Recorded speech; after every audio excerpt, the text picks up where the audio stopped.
कारुण्य रूपम करुणाकरंतम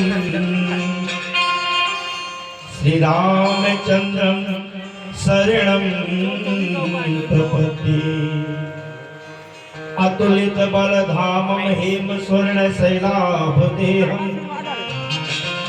तनुजवल कृशानुं ज्ञानिनाग्रगण्यं सकल गुण निधानं वानराणामधीशं रघुपति प्रिय भक्तं वातजातं नमामि।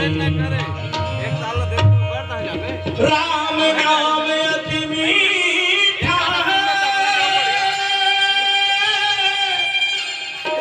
कोई गा के देख ले,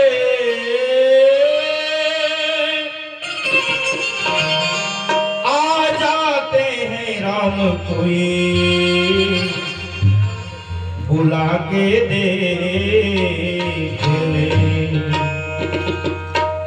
बोले भक्त और भगवान की